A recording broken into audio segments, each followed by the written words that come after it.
Hi, my name's John. Welcome to another Wednesday catch-up video. Once again, I'm going to carry on with the Stuart Turner steam engine restoration. I think this week's episode is all about the crankshaft. There's also some plasma cutting. I cut some steel circles, and I do try and cut some aluminium. Well, I don't try and cut some aluminium. I do cut some aluminium. This coming weekend, I'll be at the NEC in Birmingham at the Classic Car Show. I'll be there Friday, Saturday and Sunday, either on the plasma stand, my friend Rob, or on the Artec welding stand most of the weekend. If you're there, come and say hello. I really do invite. Be great to meet you and shake your hand. The double boost caps are still for sale. There is a link in the description box.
I've spent a lot of time cleaning this crankshaft up with a wire brush and a drill or a grinder, just to take all the rust off. The journals are in really good condition. There's some little watermarks on them, but certainly nothing to worry about. The lubrication of this crank is different the way I thought it was. This journal here, which is the oil pump end, is pressure fed. There's 4 holes in there. There's also 2 oil holes in the eccentric, and there's a drill in with a bit of tubing that goes from this big end down into the main drill into the crankshaft. So all this end's pressure fed, and there's a copper pipe which feeds the rear bearing to pressure feed that one as well. I'm going to give us a light polish with some very fine emery paper or wet and dry paper, and then make sure all these drillings are clear. And I'm going to pull the oil pump housing back off the back of the engine to make sure that there is an oil feed into this journal, because I can't see any oil come out of it. So we'll run it up, a little bit of fine wet and dry. I've got a new tub of WD-40. One of my viewers kindly sent us a little bit of paper in, so I bought some WD-40, which is a real nice lubricant for machine aluminium, and it's a good cleaning lubricant as well. Right, we'll power this up, run it up, and polish this crank up a little bit.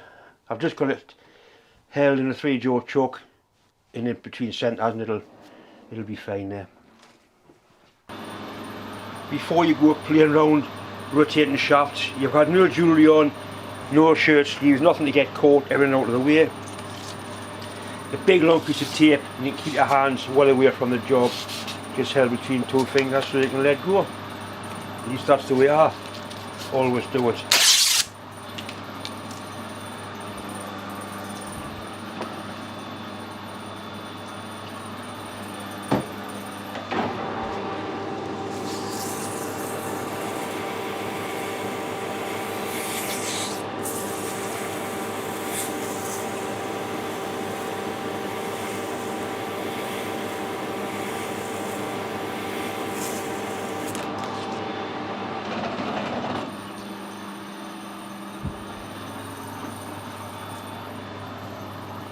That's nice. I'll slow it down a little bit, and I'll do the eccentric.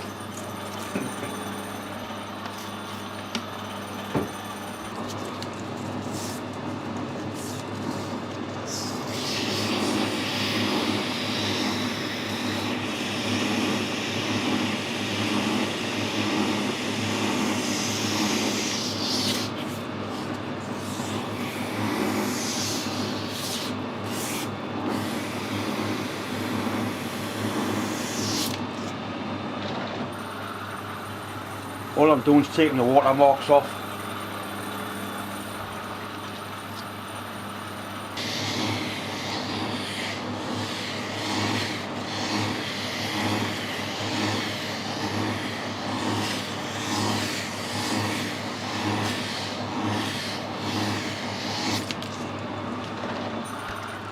Right, I'm really happy with that. That's absolutely beautiful. It's got a lovely little fillet radius in there, that was always a sign of a good crank on a race engine. But there was a nice fillet between the journal and the web, and that's certainly got one.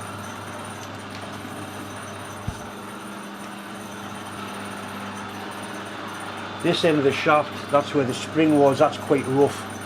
I'm going to have a go at that with a file before I put the emery tape on it.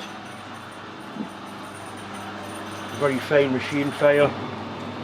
Once again, all the sleeves and cuffs are up.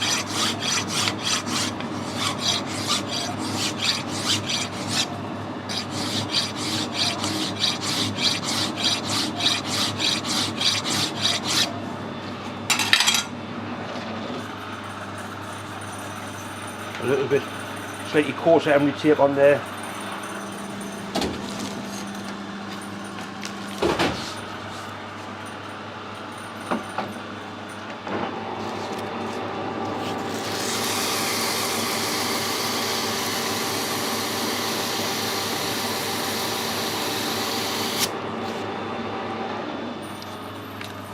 That's much better.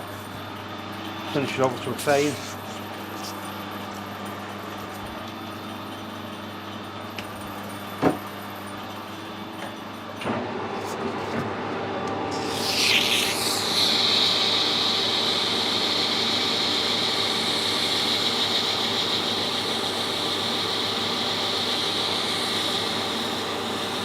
That's the part of the governor slides on that part of the crank there.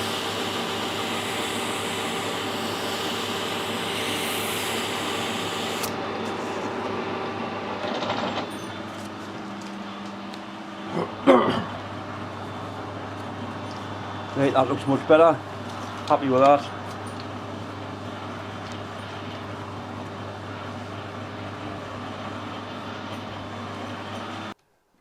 We need to make sure all these ports and passages are clean. Brake cleaner.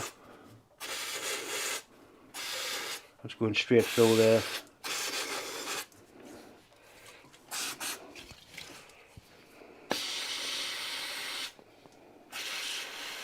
It's going straight through the crank, and you can see it running out of here. That's actually a grub screw that locks on a centric onto the shaft.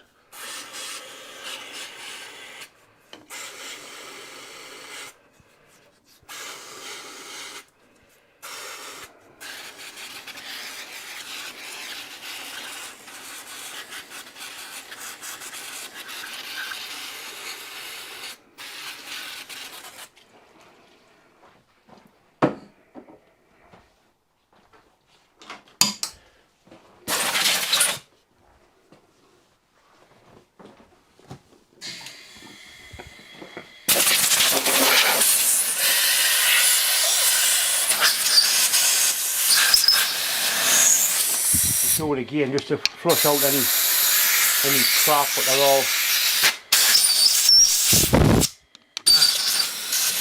still what it's supposed to do.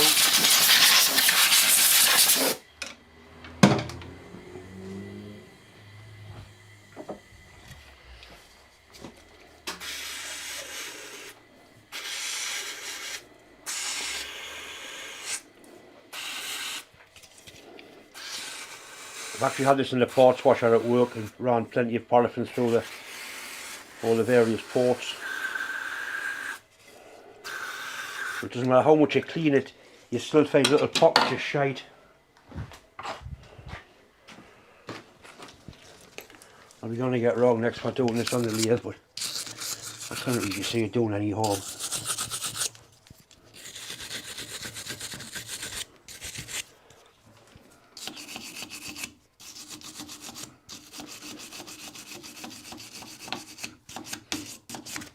Unfortunately, when the engine was left in water, the water didn't get up to this gear. If this gear had been in a bad state, then we would have been in real problems with it. Fortunately it wasn't.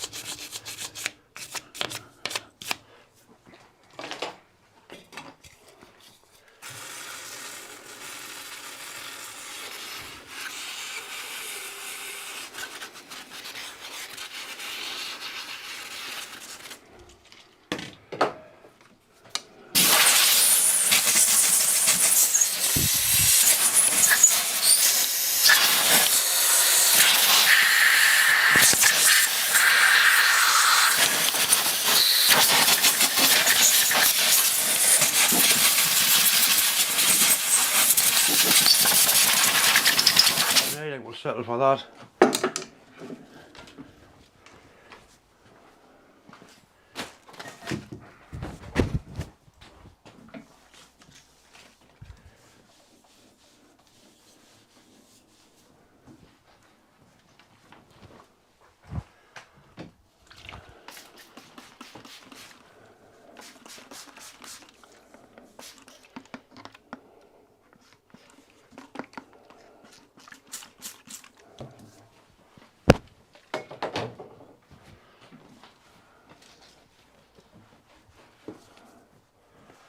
Right, next we'll have a look at the oil pump into the engine to make sure that the oil calorie into this journal is in fact clear.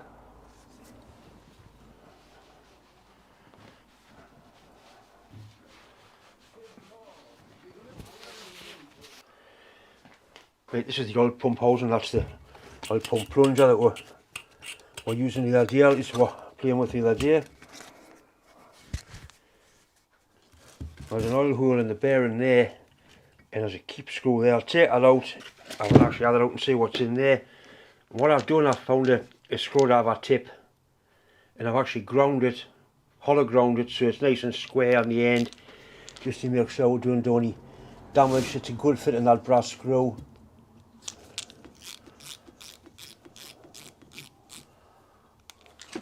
Right, so that's a brass screw removed. I'm going to pump some oil in there and see where it goes to. I've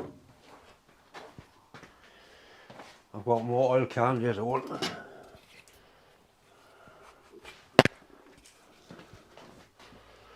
Right, so we'll pump some oil in there, and I'm hoping it's going to come out of that drilling in there, or that oil hole in there.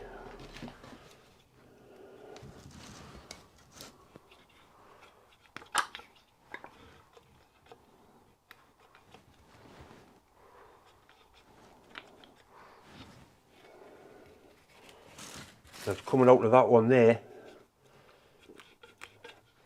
So those two are joined together.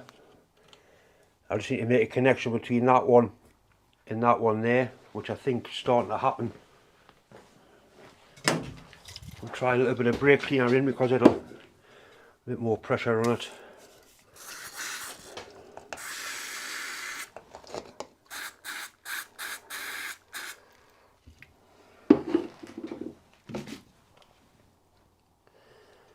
Right, there it is, it's starting to come out, yep. I blanked that one off. And look in there, see the oil coming out of that. So there is a connection between that port there and there and into the oil pump, so it is in fact getting the pressure feed into there. I'm just going to take it across and blow it off with the airline out the rear of the camera. Got oil basically I'm a bit of a messy bastard. Oil everywhere.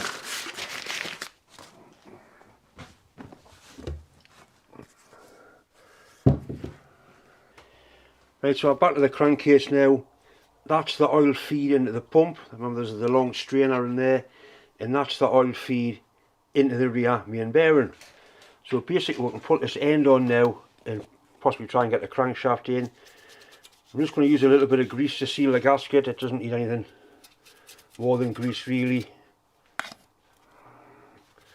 That's all that I used to use on a lot of race engines, just grease. Sometimes a little bit of Halmore.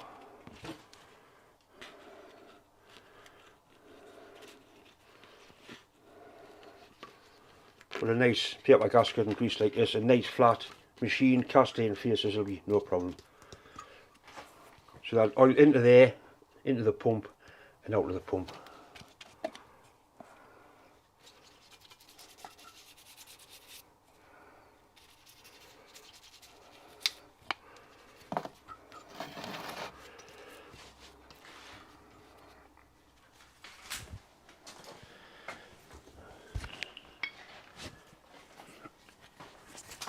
Right, we're happy with all the oil galleries and things are clear on here, so we can assemble that.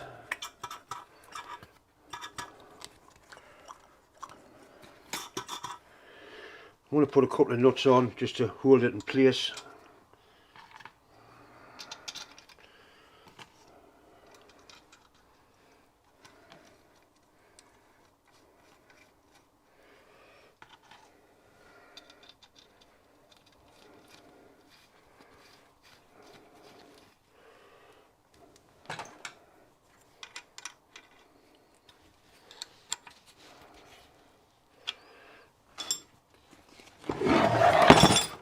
And you can hear the pump sucking, or at least it's not sucking, it's causing a depression. Right, so I think next is to install the crankshaft and install this end casing. This end casing, as I say, is pressure fed into there, into that bearing. And there's an oil seal in there, it's an old fashioned leather seal. It's nice and supple, that'll not give any problems. I managed to source some quarter BSF countersunk head screws for that, so things are looking not too bad at all. Once again, it's time to say thanks for watching, thanks for subscribing. If you haven't subscribed, please do, it is very important. But as I keep saying, it is nowhere near as important as looking after yourself, especially looking after your mental health. It's a hell of a thing to discuss and talk about. It carries a sort of stigma, especially on blokes, especially young blokes who are really suffer terrible with it. If you are having mental health issues, you really do need to talk to somebody, ideally a professional. You may find it easier to talk to a professional, in fact a friend, like a semi-stranger, than starting to talk to your family about it. But you do need to get some help, and the help is available. Anyway, that's enough of me waffling on about mental health. I mean, I've been asked to keep waffling on, and if me waffling on helps just one person, it's all been worthwhile. Anyway, thanks for watching.